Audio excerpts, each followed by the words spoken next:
Hello मेरे प्यारे viewers, कैसे हैं आप सभी लोग। आशा करती हूँ आप सभी लोग अच्छे होंगे। कहानी के लिए मेरे चैनल को सब्सक्राइब कीजिए, कहानी को लाइक और शेयर ज़रूर कीजिएगा। और कहानी कैसी लगी प्लीज़ कमेंट बॉक्स में ज़रूर बताइएगा। कहानी को लेकर कोई भी राय या सुझाव हो वो भी कमेंट बॉक्स में ज़रूर दीजिएगा। तो शुरू करते हैं हम आज की अपनी कहानी। उनकी शादी क्या हुई। मानो पास पड़ोस के लोगों को शगल का एक और विषय मिल गया। एक ने कहा, देखा भाभी की डेथ हुए 4 महीने भी नहीं हुए होंगे कि श्रीमान ने ब्याह रच लिया। किसी ने रिमार्क किया, शादी करने में इनकी जल्दबाजी देखकर लगता है जैसे जनाब इंतज़ार ही कर रहे थे कि पहली वाली कब लुढ़के और ये दूसरी ले आए। एक बुजुर्ग ने मानो अंदर की बात खोलते हुए कहा, अरे भैया, पहले वाली तो इनसे वैसे भी तंग आ चुकी थी। रोज देर गए रात में घर लौटना, ना घर द्वार का ख्याल, ना कोई जिम्मेदारी। वह बेचारी तो घर की चक्की में ही पिसकर खत्म हो गई। एक ने बात बढ़ाई, बस इन्हें तो बीवी को बच्चा पैदा करने की मशीन समझ रखा था। देखा नहीं, 5 बरस में उसे 3 बच्चों की अम्मा बना दिया। कहते हैं जब मरी उस समय भी वह पेट से थी। जितने मुंह उतनी बातें। राधा कृष्ण बाबू और मालती के जोड़े पर हर एक का अपना टेढ़ा नजरिया था। कंछेदी भैया कहने लगे, अरे जिसे राधा कृष्ण ब्याह कर लाए हैं वह कौन सी सती साध्वी है। ससुरी हमारे गांव ही तो की तो है, उसके लक्षण भला कौन नहीं जानता। अच्छा हुआ जो भाग्य से राधा कृष्ण की तरह दूसरी बार घोड़ी चढ़ने वाला दूल्हा इसे मिल गया। राम सजीवन बोले, भैया अपन को तो खतरा ही लगता है। अब तुम ही सोचो, पहले से राधा कृष्ण के 3 बच्चे हैं। अगर यही रफ्तार इन्होंने जारी रखी तो प्यारे भाई बुढ़ापे के पहले ही इनकी कमर टेढ़ी हो जाएगी। मक्खन लाल ने अपनी आशंका प्रकट की। कहने लगे, हमें तो डर लगता है कि इस सौतेली महतारी की इन मासूम बच्चों के साथ किस तरह पटरी बैठेगी। लोगों की इन टेढ़ी मेढ़ी बातों का राधा कृष्ण और मालती पर कितना असर होता था यह आंकना तो कठिन था, किंतु यह निश्चित तौर पर कहा जा सकता है कि इन दिनों राधा कृष्ण में काफ़ी बदलाव आ गया था। अब वह दफ्तर से सीधे घर आ जाया करता था।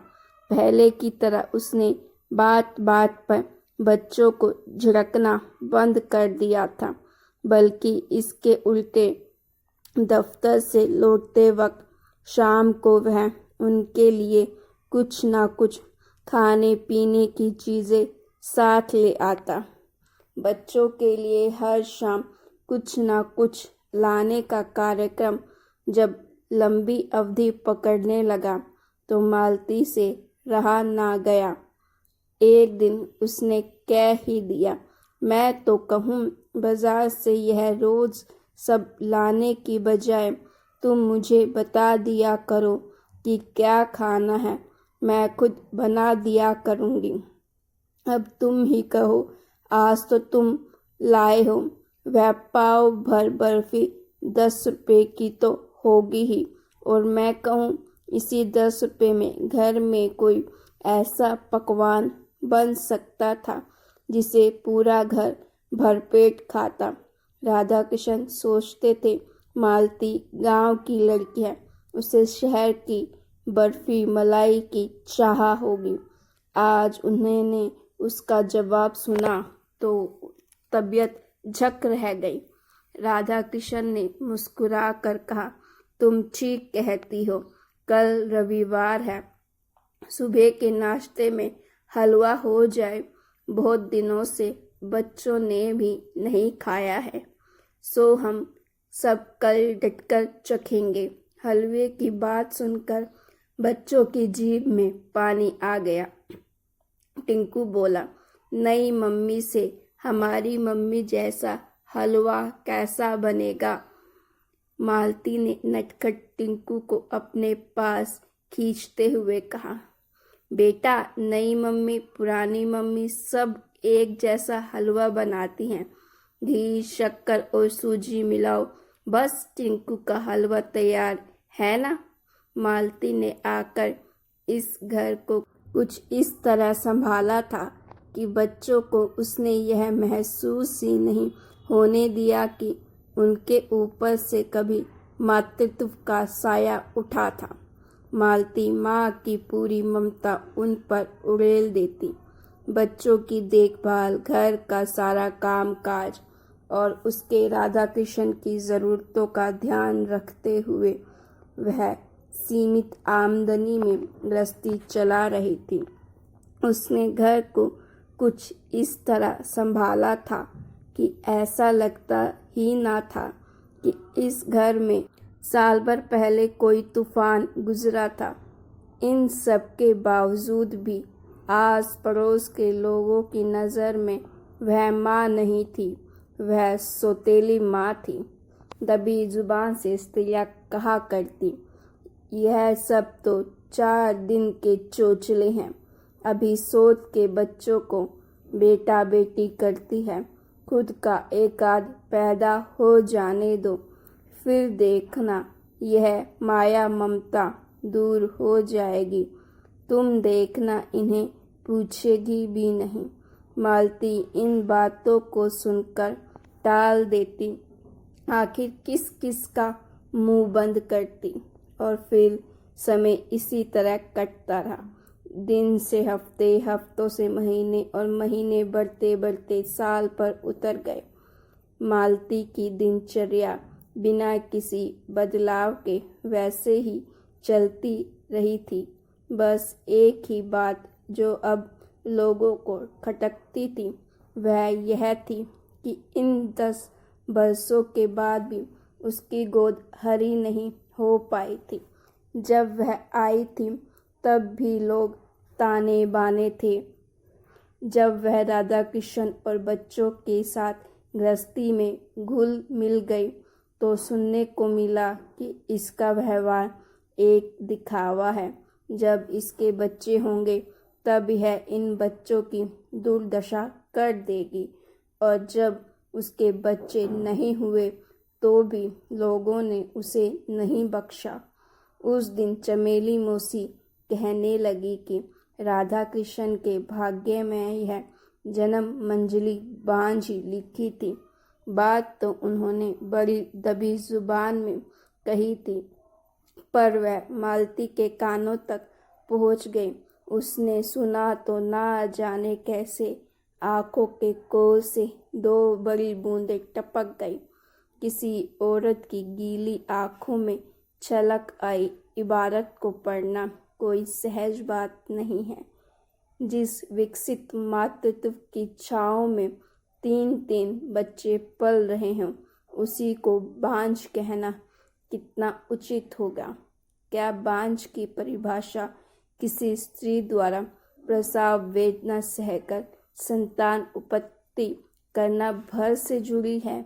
मालती, जिसने अपने मातृत्व को इन बच्चों के साथ पूरे तौर पर जोड़ लिया है, उसे बांझ कहना कहीं मातृत्व का अपमान तो नहीं हो जाएगा? पर कतरनी सी जुबान चलने वाली चमेली मौसी जैसी स्त्रियों के पास इतना सब सोचने का समय कहाँ है? फिर एक बात और भी तो है, बांझ तो उसे कहा जाता है जिसमें प्रजनन क्षमता ही न हो। जहाँ तक मालती का प्रश्न है, उसने तो सोच समझकर बांझपन ओढ़ रखा था। उसे लगा था कि इन बच्चों की परवरिश में कोई कमी न रहे। वे बच्चे जिनकी माँ बनने का दायित्व इस घर की दहलीज में कदम रखते ही उसे मिला था, कोई यह ना कह सके कि खुद के बच्चे हो जाने के बाद मालती ने सोत के बच्चों को तिरस्कृत करना शुरू कर दिया, जिन पर कभी वह जान छिड़का करती थी।